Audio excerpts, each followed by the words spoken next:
Welcome to Grieving Insomniacs. I am your host, Christy Haberman. I am glad you're here. Thanks for being a part of our community. A few disclaimers before we get started. I am a licensed therapist. However, this podcast is not to be considered mental health therapy or counseling. It is for entertainment purposes only and is not associated with my counseling practice, Christy Haberman Counseling Services. Thanks for showing up. Welcome to Grieving Insomniacs. I am your host, Christy Haberman, and Kai the Wonder Dog. She's on her way to going to sleep. So if you hear her in the background snoring, that's who it is. Or sometimes you'll hear the clanking of her collar. As you know, she's the second host of Grieving Insomniacs. She also likes to sit in here while I record my podcast or see my clients. It's kind of interesting. She's not an actual therapy dog, but she sure acts like she's a therapist. Either that or she wants to support me when I am recording my podcast. This week I didn't quite make it to 500 episodes being listened to, but I'm still holding on to that as a goal for next week. I so appreciate each and every one of you that are listening to my podcast. I hope that you're finding it to be beneficial and helpful. If there are topics that you would like me to cover, send me an email at grievinginsomniacs@gmail.com. You can leave me a message on my Instagram, which is Grieving Insomniacs. I also have my business, Christy Haberman Counseling Services. You can leave me a message on there. And then I also have a Facebook, Grieving Insomniacs on Facebook. And then I also have a website, christyhaberman.com. Leave me a message. Let me know how you like it. Subscribe. Be notified when I upload a new podcast. So today I decided to talk about the 5 stages of grief.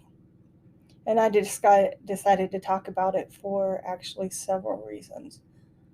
One of the reasons is I get very frustrated when I am browsing either the internet, Instagram, Facebook, and I see these professionals putting themselves out there as grief experts, and they talk about grief recovery. That's my first pet peeve. I am not mentally ill because I'm grieving my child. I don't need to recover from anything. My son died, and I'm sad, and I miss him, and I miss him every day, and there's nothing wrong with that. And the fact that society pathologizes that, which means they create it into a mental health disorder, causes great concern for me. As a therapist, as a grieving mother, as someone who interacts with other grieving mothers, that's a huge concern. So the other concern I have is the professionals, whether they be a therapist, a social worker, medical doctor, life coach. Don't even get me started on life coaching. They put themselves out there as saying they're experts in grief, and then they use as their platform these 5 stages of grief. If they were knowledgeable about grief, if they were knowledgeable about what it's like to be a grieving mother, to be a widow, to have lost a parent, they wouldn't be talking about the 5 stages of grief. And if they were educated in grief studies, believe it or not, there's actually a whole theory, a side of psychology and theory surrounding grief. There's grief research, grief journals. So if these people were involved in that side of grief, they would know that the stages of grief have pretty much been debunked. But the stages of grief have become a part of our pulp culture, which means you'll see it on TV, talk shows talk about it, these so-called experts are writing articles about it. And they're misusing them, frankly. And so why does that matter to us as grieving parents? Well, it matters to us because that's how we are judged. That's how the world around us understands us, as in relation to these grief theories. And so if we don't fit into one of their boxes, instead of saying there's something wrong with the grief theories, they say there's something wrong with us. And there's nothing wrong with us. We are grieving, and that is okay. And as part of changing the cultural conversation that surrounds grief, we have to start talking about the stages of grief and how they're not appropriate for grief. It's the only way that we're going to advocate for cultural change in our society. And so that's why I'm talking about it today. And one of the reasons why, it's so important. I have these multiple experiences in my life, but I had one this week that I've been thinking about since it happened, and thinking about this podcast and what I was going to talk about this week. And I was like, I have to mention this, because I'm sure I'm not the only one that has this happen to me. So we're right in the middle of the Sturgis bike rally, and I have someone that's new to our area. So the Sturgis bike rally is not for everyone. But if you're new here and you're going to live here in South Dakota, it's something that you need to experience just once. So I was with someone that I was networking with, as opposed to like being a friend, because if it was a friend, I would have been able to say something about this experience, and I couldn't, because it was a professional networking opportunity. And grief is one of those taboo subjects that immediately stops the conversation and people don't want to talk to you again. Can I get an amen from the audience? Because we all know that's how that goes. Anyway, so we're sitting down in this really crowded restaurant. It was a restaurant bar, but really crowded restaurant. And the music's super loud. And it's actually playing country music. The first song that they played was Solitary Man, which is a song, I call it my Christopher song. And I'm like, oh, I can handle one song. And I'm still trying to listen to her and have a conversation. It's also really loud. And then Red Solo Cup comes on. And now I just feel this like wave of grief come over me. And I'm almost starting to panic, because I'm like trying to maintain this conversation with this person, but I have all these emotions and all these sadness and everything going on inside of me, but I can't express it. I can't express it because then I will not be accepted by this person, because it's a professional networking opportunity. It's not a friendship. And I'm feeling all of these feelings, and it was loud, and I was just nodding like, yeah, I understand what you're talking about. I can hear you, but I'm actually not present. And the reason why this song is such a trigger, and I want to go through this whole thing, so those of you that are listening that don't understand these experiences can kind of get a feel for what this is like. So the second Christmas after Christopher died, I have a really bad Diet Coke habit. Well, Diet Pepsi, actually. It used to be Diet Coke, now it's Diet Pepsi. So my husband on Christmas morning went to Common Sense, which is a convenience store here, to get me fountain pop. Yeah, I'm one of those that has to be fountain pop, can't be pop cans. And he finds a Red Solo Cup by the car. It's like Christopher had gotten in the car with him with his Red Solo Cup to say Merry Christmas. And there's a whole story behind the Red Solo Cup. And so I'm just like, kind of losing my breath and trying to manage both all of this flooding of emotions that I'm having, which is officially called a trigger in psychology, and trying to maintain this conversation with this person. And then the Red Solo Cup didn't stop there. There was another Christopher song that came on. I don't even remember what it was. And then it went back to regular regular music, and I was just like, oh, I got a sigh of relief, like, oh, thank God. Thank God it's over. And I can continue on my professional networking opportunity. And so the reason why I think it's important that we talk about some of this book learning, so to speak, about grief. So when you, as grieving mothers, go out, and if you ever choose to go to a grief counselor, that you can choose wisely. So you can know what you're getting into.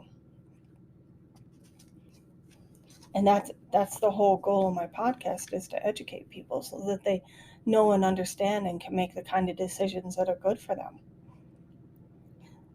So Elisabeth Kubler-Ross is the one that developed the 5 stages of grief. And she was born July 8th, 1926. And she died August 24th, 2004, at 78 years old. She was one of the first people to study the terminally ill. And that's due to a couple of her life experiences. One, she was born in a time where women didn't become doctors, much less a psychiatrist. Another aspect of that was she was born in Switzerland. She wasn't an American citizen until she got married. But when she had 2 near-death experiences. She was a preemie, weighing 2 pounds at birth. In 1926, we did not have the equipment to keep a baby weighing 2 pounds alive. And Dr. Kubler-Ross always credited her mother for helping her make it through those early time in her life. But I also think that part of it is that she had a strong desire to live. She had a strong will to live. Later, when she was 5 years old, she was hospitalized for pneumonia. And while she was in the hospital, she saw her roommate die. But later in life, Kubler-Ross became interested in near-death experiences. I myself wonder if when she was 5 years old, if she didn't have a near-death experience, but didn't have the language to talk about it. We'll never know, and I can't ask her because she's not here, but it makes me wonder.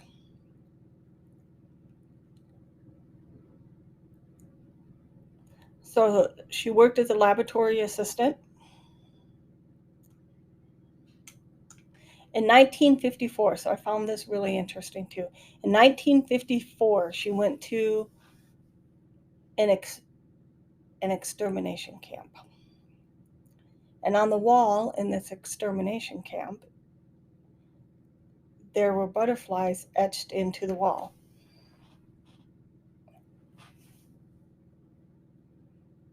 And the people that were going to die had etched those into the wall. So in modern day culture, the butterfly is a symbol of messages from our loved ones. It's our loved ones coming back to visit her. So I find it so interesting that these people in these extermination camps that were looking at their own death by being gassed were etching butterflies onto the walls, as if they knew somehow that there was a transition between them dying and going on into the next life. I just think it's interesting. And that was in 1954.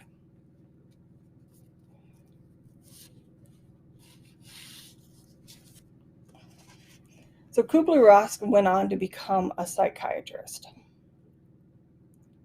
She went to the University of Zurich in 1957. By the 1960s,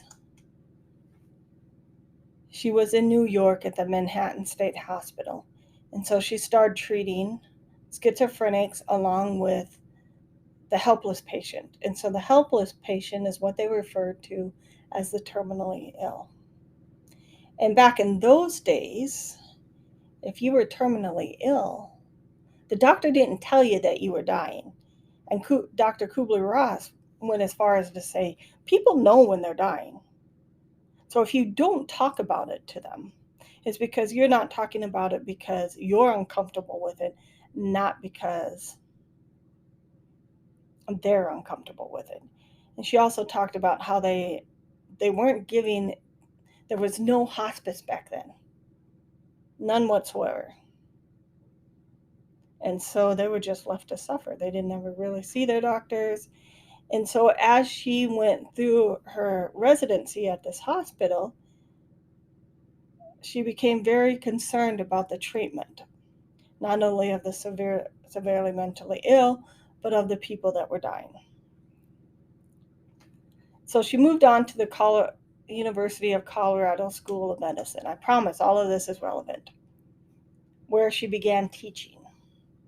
And so she decided to take a young terminally ill woman into a presentation with her and had her talk to the residents of medical students that were there.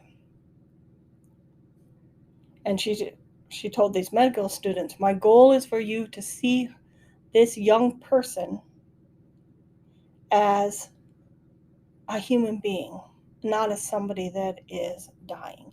And she didn't look like she was dying. So it caused some real confusions for the people around her. Because the doctors were like, well, she doesn't look like she's dying. Well, she is dying. So you need to treat them with the courtesy and respect of someone who is dying. You not just ignore them.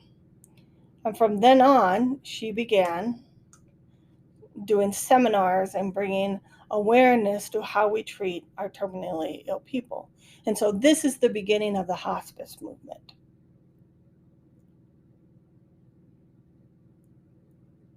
And she did a lot for dying people. So in 1969, she wrote her book about death and dying. And so what had happened was, when she was at the University of University of Chicago, she did groundbreaking research on the terminally ill, and she did a series of interviews with these people that were dying. So medical students, there was a two-way mirror. It would just be Kubler-Ross and the dying person, and then there would be people watching. And so she did these series of interviews with them and talked to them about what it was like to be dying. What was it like when they found out they had a terminal illness? What stages did you go through of coming to terms with the fact that you were dying? That's where the stages of grief were developed. So they were developed as a way to communicate with dying people, not as saying you go through this linear process, but it was to facilitate a conversation about what that person's experience was when they're dying, not when they're grieving. And that is the disconnect, I believe. Because there's a huge difference between, I can see that you deny that you are dying. I can see those 5 stages of grief applying to going through dying, because there's a whole process that you go through when you're dying. But not when you're grieving.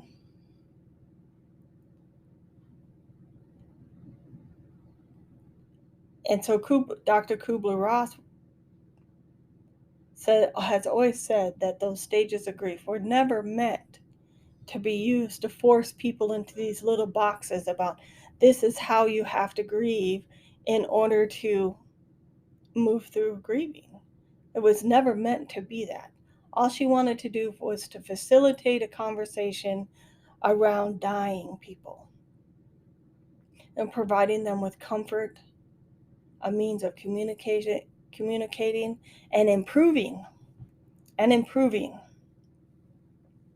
their quality of life when they died.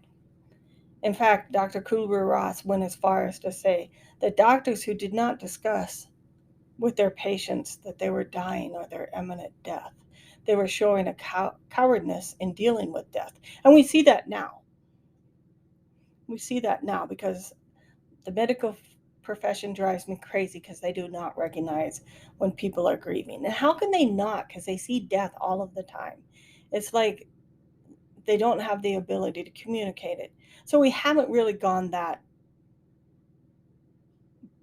far into improving since 1969 when this book was wrote. So in the 1970s, she said Dr. Kubler-Ross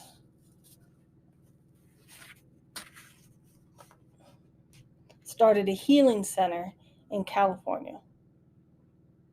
And I read various articles when I was doing this research, which is kind of interesting because she left her family, she left her kids and left her husband to go start this healing center where the deaf and dying could come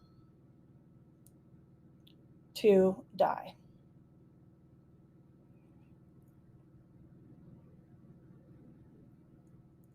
And in this healing center, it was named Shantae Nyala House of Peace. And she intended it to be a healing center. And over the years of interviewing people that have died or been resuscitated, it was during the 70s that she became interested in out-of-body experiences, mediumship, and spiritualism, and other ways of attempting to contact the dead, which I think is kind of interesting because I see that same progression in people with grief. Someone that has never considered mediumship or spiritualism before death, experience death, and then they consider it. It's a very common path into the mediumship and people wanting to experience that because a lot of people die with unfinished business. And unfinished business is something that you couldn't talk to that person about, that person couldn't talk to you about, and so they call it unfinished business. Actually, James Van Praagh has got a very good book called Unfinished Business, where he talks about doing mediumship readings for families and spirits that had unfinished business with the living. But part of the problem is there's always someone that's going to take advantage, right? When someone really wants to believe something, there's always someone that takes advantage. So she became involved with a guy named Jay Barham, and he was the founder of the Church of the Facet of the Divinity. And he was so convincing about the fact that he could channel spirits of the departed. He encouraged people that went to his church to engage in sexual relations with the spirits. Well, it was later debunked, and it was found that he was the one that was actually having sex with the participants of the church. And that kind of scandal took down a church, or took down her healing center. And things like that, because there are genuine people out there that can speak to spirits. I believe in mediums. I also, if I had the opportunity, I would probably join the spiritualist church. There's actually one not near me, but on my bucket list is to go to the one in Florida, and there's one in Maine. So it's out there, but I find it very interesting the fact that she did all this research with all of these people that were dying or had died and come back to life. And that transferred into becoming interested in these things.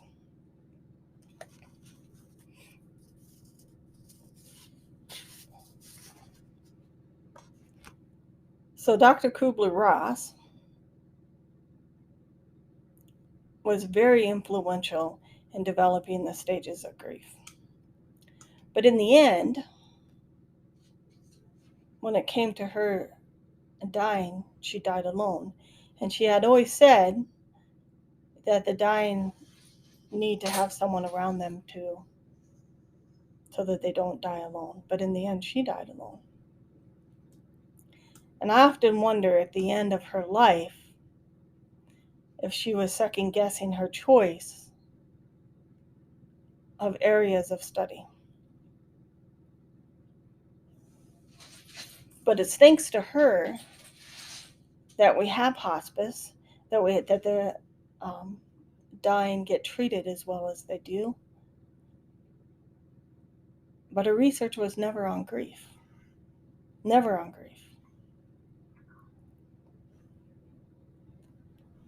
And it's just disappointing when you get into the research and you look at what she did, and she should get credit for what she did, which is to improve the life of terminally ill people, not those of us that are grieving.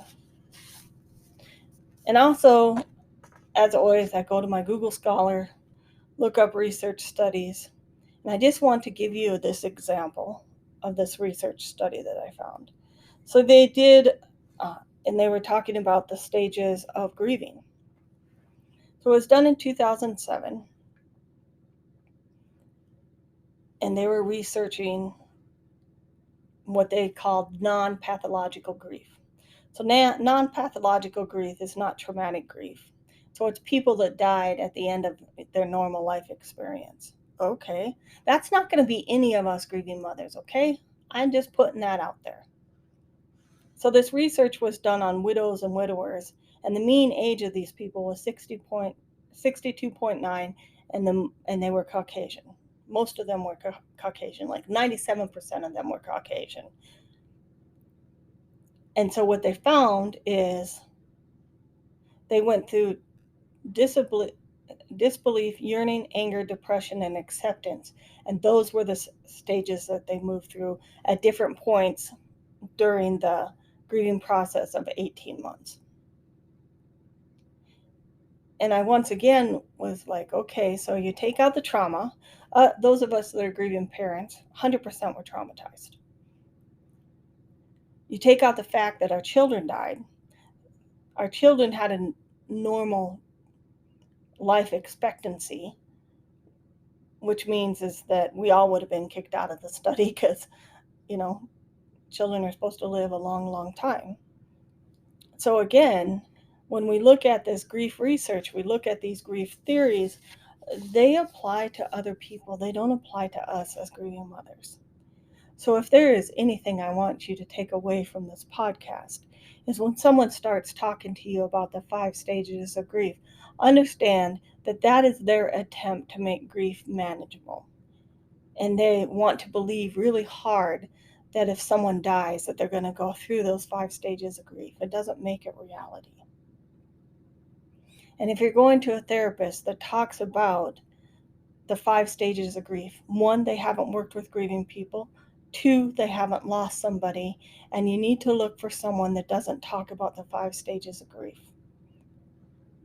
Otherwise, you're going to be forced to be put in these little boxes, and that's not going to be helpful for you. So thank you for listening to my podcast about Elisabeth Kubler-Ross. I actually learned a lot doing this research for you today. I hope that you enjoyed it. Please like and subscribe. I'm on Apple, I'm on Anchor, I'm on Spotify, and Google Podcast, and I believe I'm on Amazon Podcast.